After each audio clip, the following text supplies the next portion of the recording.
Guys, I hope you are feeling good today on this beautiful day. Guys, there are three stories that I really want us to dive into that I thought were absolutely iconic, and it would be criminal not to share them today. I've actually been wanting to talk about this Pete Buttigieg story pretty much all week, and I'll tell you why in a moment. And you guys, just yesterday, RFK Jr. alongside with a bunch of other health officials got on Fox News yesterday, and RFK Jr. in this clip actually talked about Nicole Shanahan, because as you guys know, there's kind of this falling out happening between RFK Jr. and his former vice president nominee whenever he was, or candidate whenever he was running for president in the 2024 election, right before he dropped out to support President Trump. So we got to talk about it, because honestly, Maha feels like there's kind of at a split right now, which is incredibly unfortunate because of Casey Means being nominated for Surgeon General, and we just got to talk about it because this is important. Another thing that is important, in kind of a more of a lighthearted way,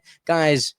You know how Bernie Sanders is out there fighting the oligarchy. All right. Well, you know how you fight the oligarchy? You do it in style. And how do you do that? You rent you spend $220,000 on private jets. All right. That's how you do it. There's no other way around it. All right. You need to fight the oligarchy in style. And that includes spending $221,000 on private jets. That's how else are you going to get around? You're going to fly commercial? Come on, guys, not Sanders. No.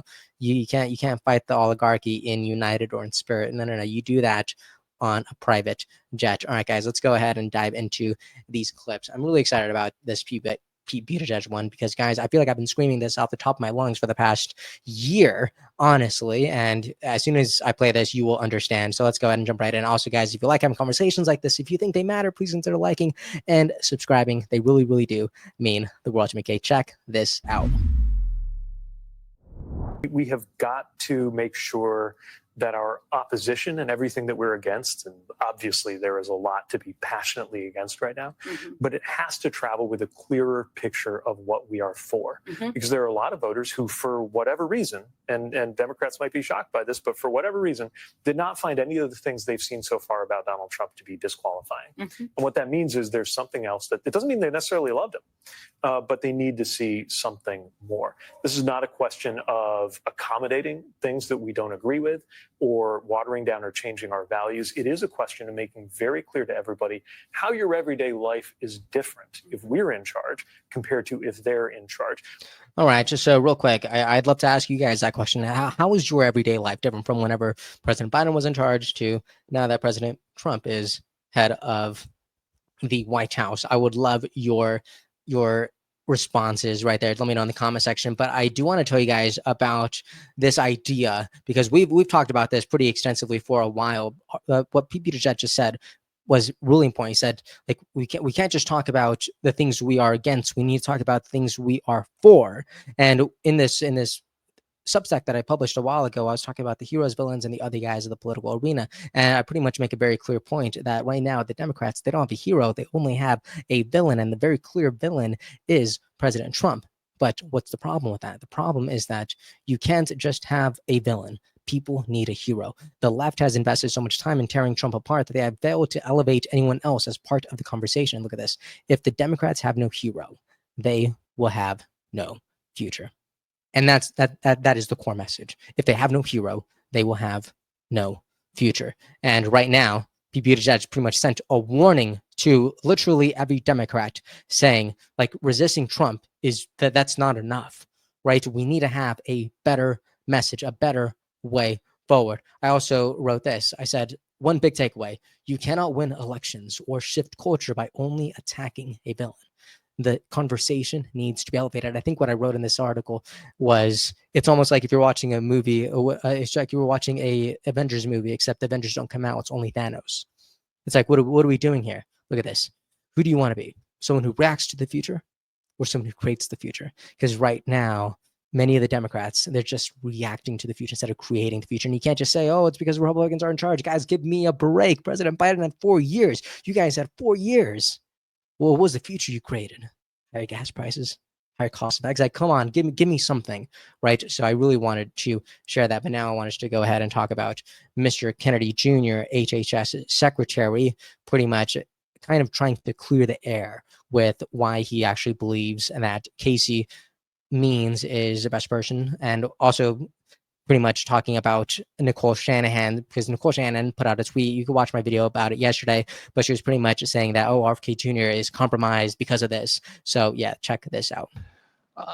Casey Means, we felt, was the best person to really bring the vision of MAHA to the American public. She has this unique capacity to articulate it. She's written a book that really mobilized, galvanized the movement.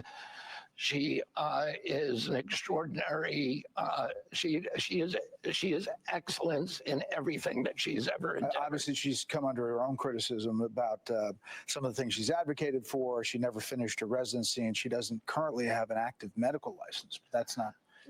She was the very top of her medical class at Stanford. She's during her residency, she won every award that she could win. She walked away from traditional medicine because she was not curing patients. She couldn't get anybody within her profession to look at the nutrition contributions to illness. And she said, if we're really going to heal people, if we're healers, we can't just be making our life about building new procedures. We actually have to figure out new approaches to medicine. And that's the kind of leadership that she's going to bring to our country. And last thing on this, your former running mate weighed in today saying that she wasn't happy about this and said that you're somehow being controlled. Your decisions are being controlled. That's what she posted. Listen, you guys sitting here, 4 people who were all canceled during COVID. Yeah, that's right. Of these people are, you've got the entire leadership of this agency is renegades who are juggernauts against convention and who are trying to look for truth no matter what the cost. So nobody's controlling. Casey is among those. There we go. RFK Jr. calling themselves juggernauts and renegades as they pursue to make America healthy again. Is that how you guys see all of these people? If you ask me, my answer is going to be yes, 10 out of 10 times. But please give me your perspective. And this is a really this is kind of a touchy subject with, because as you guys know, this conversation is really a lot topic and a lot of people have incredibly heavy opinions. I saw this from Kazan Key. They write, it seems like Maha is being split by this nomination, and I, for one, don't like it. If Casey Means it's confirmed, we should all rally around her and give support. At the same time, we can hold her to the same scrutiny as everyone else that she does a great job as Surgeon General. Come on. You know what I was thinking about whenever I saw this clip? I was thinking that whenever RFK Jr. decided to suspend his campaign and completely go all in on President Trump, you know what he said? He got a lot of backlash and scrutiny, but you know what he said? He said, you know what? I just discovered that the surface area of the things that we agree with is actually far greater than the surface area of things that we disagree with. And that pretty much means that, you know what? The future that we could create, the good that we could accomplish together is actually greater than what we could accomplish in opposition. And I do think right now with Maha, we're seeing so much opposition. So I think the real question is this argument worth our future? I'd love to ask that to everyone who might not be, on par here or at the same level or speaking the same frequency. I'd love to ask you that question. Is the argument of Casey Means worth our future? And to some of you, the answer might be yes, and to others, it might be no. But I'd love to ask you, and please let me know what you think about that in the comments. I also saw this from Megyn Kelly. She was pretty much saying that this argument with Casey Means saying that, oh, she's not a licensed doctor. Like she says that she could get her license like that. I don't know how to snap, but she does do it. So I'll go ahead and play this clip because she really does a great job of putting this into perspective. Check this out. She points out, Loomer does, that she never completed her residency. That is true. I just gave you the context. She points out she does not even have an active medical license in Oregon. That's true because she decided to stop practicing medicine a couple of years into her private practice. And she has this company now that offers like all day glucose monitoring and explains to people how to read their blood levels when they get their lab test back and so on. It just sort of helps more millions as opposed to like individuals. And I can speak this as a lawyer. I passed the bar in New York, in Illinois, and in Massachusetts. Okay. So I was admitted in all those states. I practiced at length in New York State, in Chicago, in Washington, D.C., for that matter. And I wound up going dormant on all of my law licenses many years into joining, journalism full time because A, it costs money, and B, it's a lot of continuing legal education. And in her case, medical education, a lot. It's demanding, is a lot of bar fees. They're pains in the ass to maintain. And if you're really not going to be practicing, it's pointless to do it. She's still a doctor, but she just chose not to stay licensed so that she could actually practice medicine right now. She could get that license back like that, right? So it's like, there you go. I love it, and I love that she could actually snap. That's always great. But that's the conversation that I wanted to have with RFK Jr. and Casey Means, and now Megyn Kelly. I thought that was great. But I also wanted to talk about this other hot topic right off the press. Really not. This happened. I think this happened on May 7th. But this was absolutely iconic, as you guys know. Senator Bernie Sanders is on tour, right? For what? I don't know. No one could ever answer that question. They are fighting the oligarchy. But look at this: $221,000 on private jets for fighting the. Yeah, that's how you do it. You fight the oligarchy on a private jet. 100%. Check out this clip. You know, Alyssa Slotkin, senator from Michigan, she said you shouldn't be using oligarch. It's over people's head. You've gotten criticized from other people. Free Beacon says Bernie Sanders spent $221,000 on private jets fighting the oligarchy tour, paid for by friends of Bernie Sanders. That you've spent millions of dollars in campaign funds on private jet travel over the years. How do you push back on both of those things? When's the last time you saw Donald Trump during a campaign mode at National Airport? No, it doesn't. But he's also not fighting the oligarchy. No. You run a campaign and you do 3 or 4 or 5 rallies in a week. The only way you can get around to talk to 30,000 people. Think I'm going to be sitting on a waiting line at United waiting, 30,000 people are waiting. That's the only way you can get around. No apologies for that. That's what there we go. He says, no apologies for that. And I think I cut him off, but he says that's what campaigning does. What campaign travel is about. We've done it. That's what campaign travel is about. All right. I didn't realize Bernie Sanders was campaigning. I don't think he is, but that's how you do it. That's how you fight the oligarchy, guys. It is really that simple. Don't you know that? Check this out. I saw this from Andrew Yang. He says, Bernie Sanders is 83 and had to be in multiple states in the same day. In that situation, you fly private. Clear as day. That's what he says. But look at this. Right underneath this is top comment with almost 6,000 likes. Oh, look, it's almost a ratio. Andrew Yang has 6,000, but he's almost there. But Simple puts this picture. It is Bernie Sanders saying billionaires are killing the planet with their private jets. And then Bernie Sanders is walking over to his, and he's chilling with a cup, and then he's on Fox News saying it's fine when we do it. Is it fine? Is it, guys? I'd love to say there's so many Democrats or former Democrats who watch this video who watch this channel, and I'd love to ask you, is this how you do it? I'm not sure. One of my favorite comments, though, is actually by Kazan.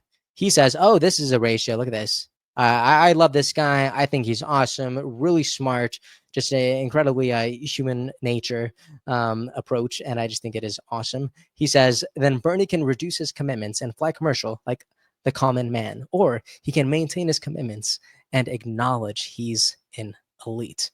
Instead, he's behaving hypocritically.